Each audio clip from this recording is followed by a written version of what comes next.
2010, a Remedy lançava Alan Wake no PC e no Xbox 360, um jogo de terror que conquistou muitos fãs de jogos de survival horror, principalmente por se focar na história. Em 2021, a empresa trouxe Alan Wake Remaster para os jogadores do PlayStation terem a oportunidade de experimentar a aventura. O título chegou com diversas melhorias gráficas, um gameplay mais fluido em 60 FPS e 2 DLCs.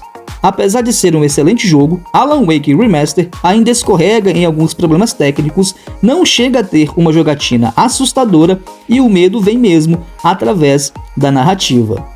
O protagonista do jogo é um escritor de uma série de best-sellers e não existe uma alma viva sequer no jogo que não tenha lido uma de suas obras. Entretanto, ele está passando por um baita bloqueio mental. Para superar essa fase ruim, ele e sua esposa Alice saem de férias. O destino, um chalé no meio do lago Cauldron, na pacata cidade de Bright Falls, um ambiente favorável para um artista se inspirar e voltar aos seus melhores dias de inspiração.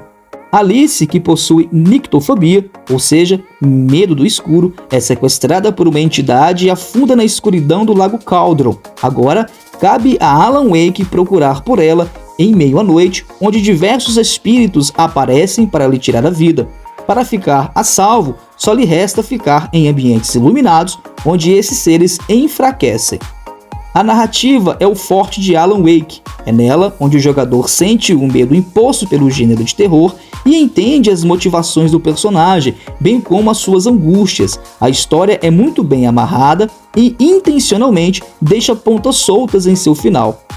A única observação em relação à história fica por conta dos personagens secundários. Apenas Barry Wheeler, o melhor amigo de Alan, é carismático o suficiente para os jogadores se apegarem. Cynthia Weaver, Sarah Breaker e Robert Nightingale acabam caindo no esquecimento.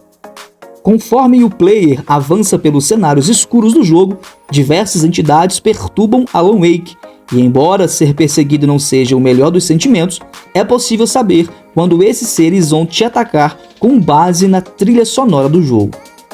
A música constrói um ambiente sombrio e assustador, mas denuncia o momento no qual uma entidade está próxima do protagonista.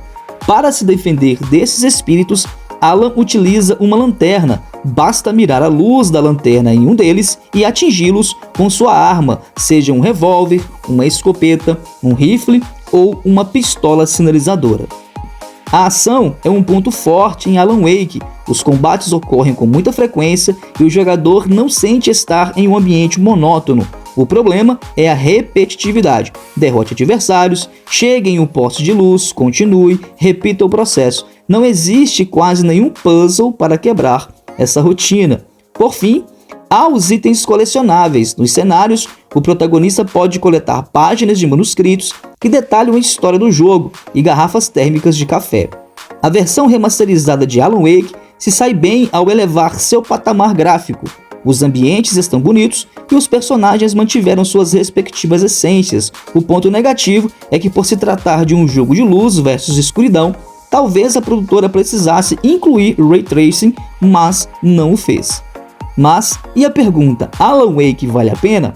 Sim, o jogo passa longe de ser dispensável, principalmente para os amantes de uma boa história, mas pode afastar quem procura por um survival horror assustador.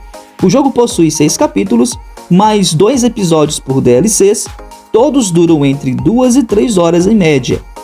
Portanto, em 18 horas, o jogador já terá concluído a saga, caso não saia atrás dos colecionáveis.